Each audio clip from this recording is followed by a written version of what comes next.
ज्ञान गुण सागर, जय कपीस तिहुँ लोक उजागर।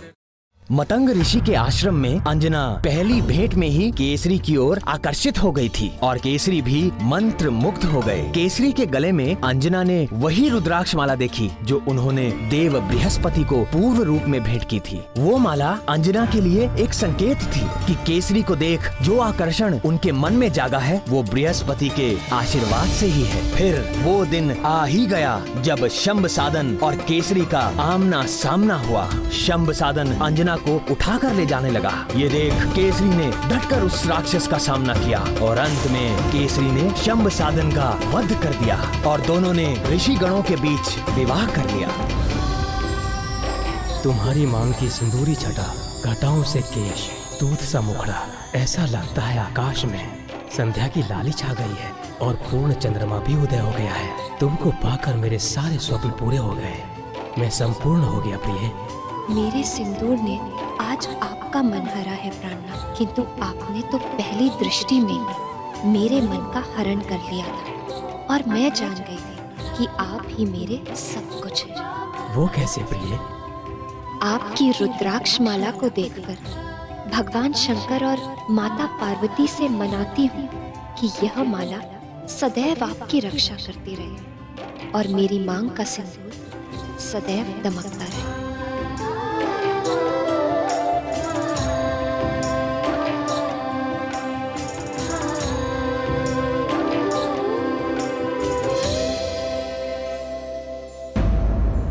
सिंदूर की सुंदरता अपने स्थान पर, किंतु उसका वास्तविक महत्व तो नारी ही जानती है। ये बात पूरी तरह सत्य नहीं है प्रिय। क्यों? जिसने कभी सिंदूर लगाया ही ना हो वो भला प्रेम की उस गहरी भावना को कैसे समझेगा जो सिंदूर के साथ जुड़ी है? उचित है, पर जिसने लगाया हो वो पुरुष तो समझ ही सकता है।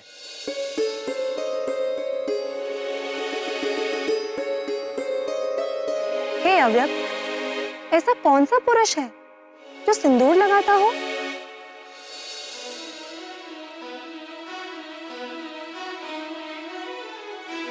राम भक्त हनुमान। हनुमान जी और सिंदूर, ये कैसी पहेली है नाथ?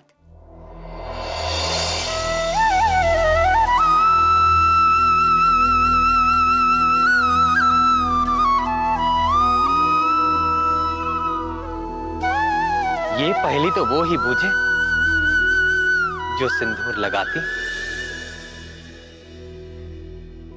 ठीक है, हे अंतर्यामी, मैं ही बताती हूँ।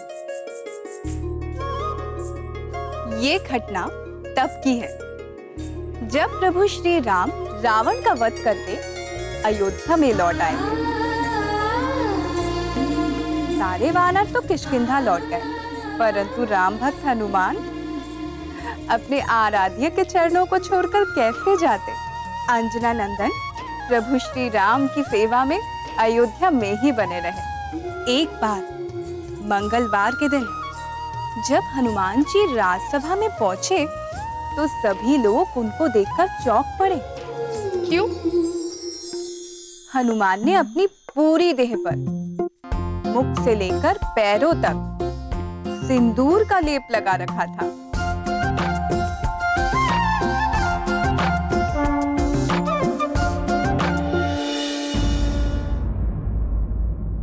श्री रामचंद्र की, श्री रामचंद्र की, श्री रामचंद्र की, श्री रामचंद्र की।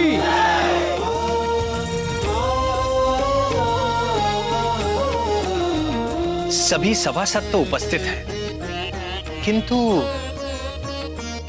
पवन पुत्र हनुमान कहीं दिख नहीं रहे। जय श्री राम। जय राम भक्त हनुमान, जय राम भक्त हनुमान, जय राम भक्त हनुमान। हनुमान की भक्ति निराली, सिंदूर से सब देह रंग डाली। दिया प्रीत का प्रगट प्रमाण सजल नयन हो गए श्री राम। जय राम भक्त हनुमान, जय राम भक्त हनुमान, जय राम भक्त हनुमान। जय श्री राम।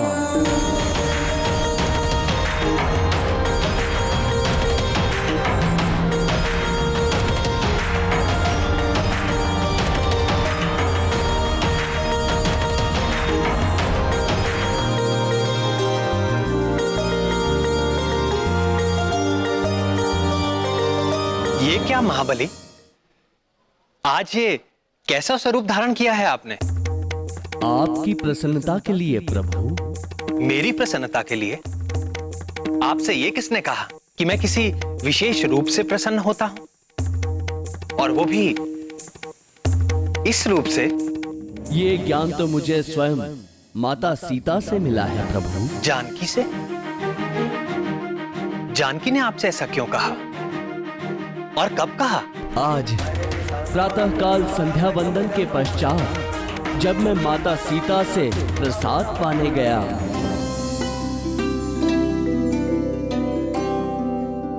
प्रणाम माते, भूख लगी है, प्रसाद दे माते। हाँ पुत्र, तनिक ठहरो।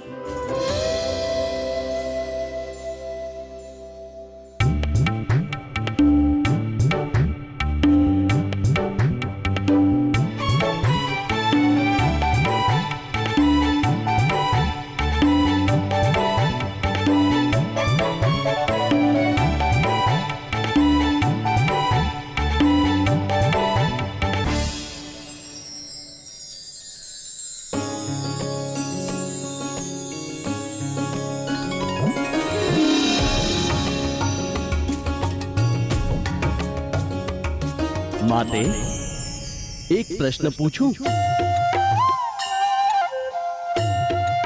महाज्ञानी हनुमान हमसे कुछ जानना चाहते हैं। अवश्य पूछिए अंजना नंदन।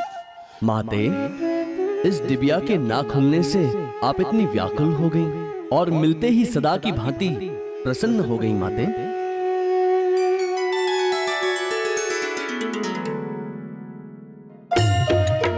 ये तो स्त्रियों का रहस्य है पुत्र, तुम्हें कैसे बता दूं? अच्छा अच्छा, उदास मत हो।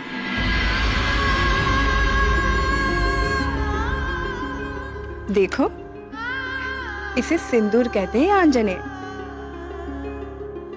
इससे क्या होता है माते? क्या होता है?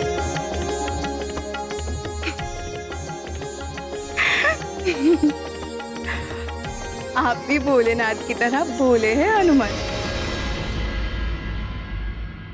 अच्छा सुनो, संसार की हर स्त्री अपने स्वामी के लंबी जीवन के मंगल कामना के लिए अपने मांग में सिंदूर धारण करती है, और मैं भी इसीलिए सिंदूर लगाती हूँ। इसे लगाने से आपके स्वामी दीर्घायु होते हैं और वे सदैव मुझसे प्रसन्न रहते हैं। इसे लगाने से प्रभु दीर्घायु होते हैं और प्रसन्न भी होते हैं माते। हाँ पुत्र, वे प्रसन्न होते हैं। धन्यवाद माते, आज्ञा दीजिए। अरे हनुमान, तनिक सुनो तो पुत्र।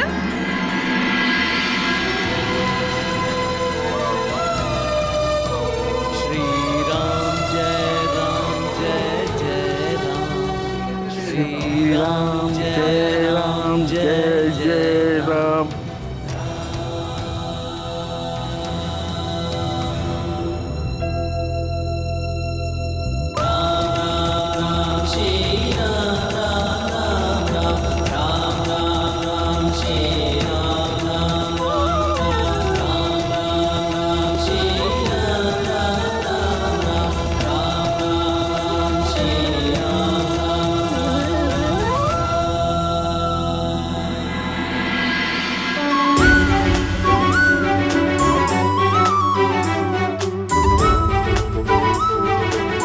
मैंने भी सिंदूर लगा लिया प्रभु। किंतु हनुमान, जानकी तो चुटकी भर सिंदूर लगाती है, परंतु आपने तो अपने शरीर का कोई भी हिस्सा रिक्त ही नहीं छोड़ा। मैंने सोचा प्रभु, केवल चुटकी भर सिंदूर लगाने से आप दीर्घायु हो जाते हैं, तो यदि मैं संपूर्ण देह पे सिंदूर लगा लूं तो आप चिरंजीवी हो जाएंगे और पृथ्वी छोड़ के कभी भी अपने धाम नहीं जाएंगे प्रभु। सदैव हम भक्तों के पास ही रहेंगे प्रभु।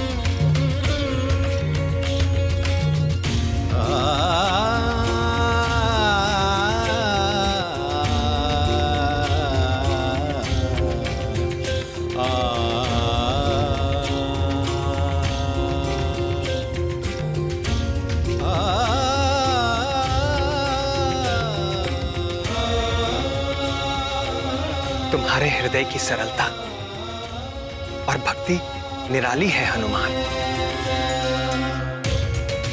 ऐसी ही भक्ति मुझे तुम जैसे भक्तों के अधीन बनाती है।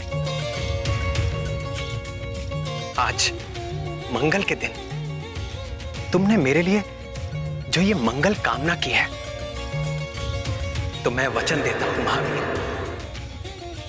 कि मंगलवार को जो कोई भी तुम्हारे इस सिंदूरी रूप के दर्शन करेगा और श्रद्धा से तैल और सिंदूर अर्पित करेगा, उसके प्रति भी मैं वैसे ही कृपालु हो जाऊंगा जैसे जैसे कि तुम्हारे प्रति हूं। जय राम भक्त हनुमान, जय राम भक्त हनुमान। पवन पुत्र का किया सम्मान, भक्तों के हनुमत को रंगे सिंदूरी, राम करे सब इच्छा पूरी। जो हनुमत को रंगे सिंदूरी, राम करे सब इच्छा पूरी, राम करे सब इच्छा पूरी।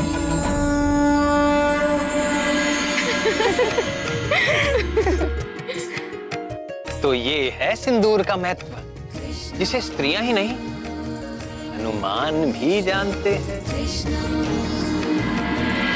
एक और महत्व की बात थी जो मैंने हनुमान से कही थी, अर्थात जानकी ने कही थी। वो क्या? यही कि विवाहित स्त्री के मांग का सिंदूर प्रतीक है कि वो अपने स्वामी के प्रति अनन्य भाव से समर्पित है। हनुमान ने भी सिंदूर लगाकर प्रभु के प्रति अपनी अनन्य भक्ति को भी सिद्ध किया। सत्य है, पवन पुत्र हनुमान के लिए न तो कोई और दूसरा देवता है और न ही प्रभु का कोई दूसरा रूप है तो बस केवल और केवल श्री राम। फिर क्या हुआ नाथ? विवाह के पश्चात केसरी और अंजना के दिन कैसे बीते?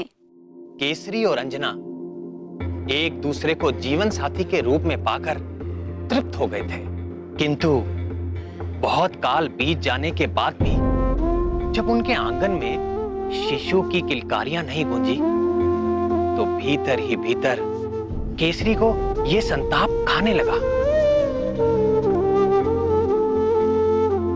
संतान सुख से हीन अंजना उसका दुख समझती थी, पर वो स्वयं भी दुखी थी। वो जानती थी ना तो संतान के बिना वंश वृद्धि हो सकती है और ना ही मनुष्य को पितृ ऋण से मुक्त किया जा सकता है। पितृ ऋण चुकाए बिना स्वर्ग का द्वार कभी नहीं खुलता। धीरे धीरे संतान का अभाव उन्हें हर पल खलने लगा था।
किंतु हे घनश्याम, अंजना को तो देवगुरु से पुत्रवती होने का आशीर्वाद मिला था।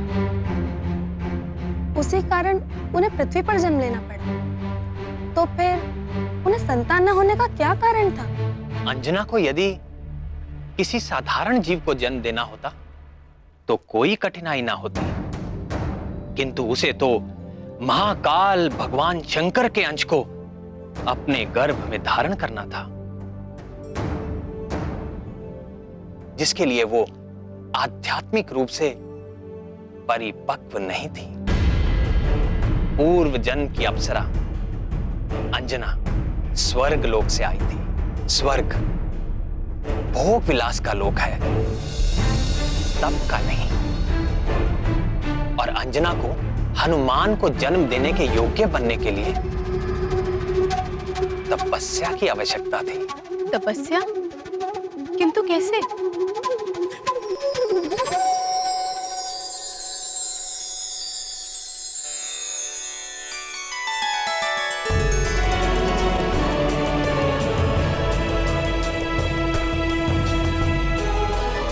किंतु कैसे?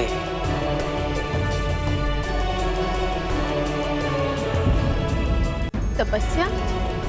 किंतु कैसे?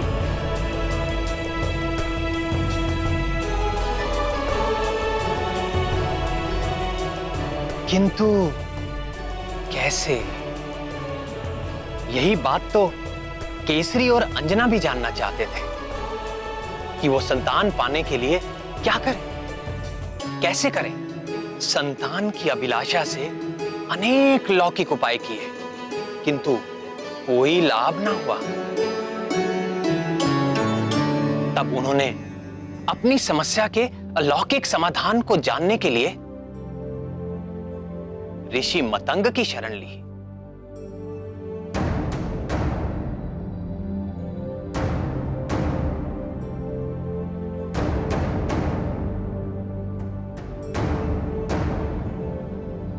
ये वही ऋषि मतंग थे जिन्होंने मेरे राम अवतार के समय परम भक्त शबरी का मार्गदर्शन किया था।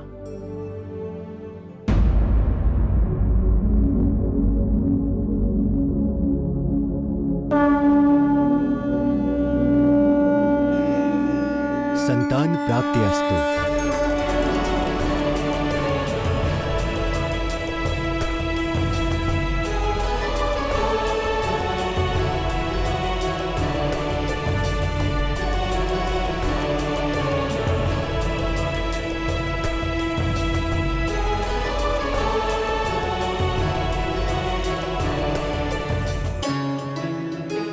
तुम दोनों ऐसे चकित भाव से मुझे क्यों देख रहे हो? आपने तो बिना मांगे ही हमें मनचाहा वर दे दिया। अब एक समाधान और कर दे ऋषिवर। हम जानना चाहते हैं कि हमें यह सौभाग्य कब प्राप्त होगा।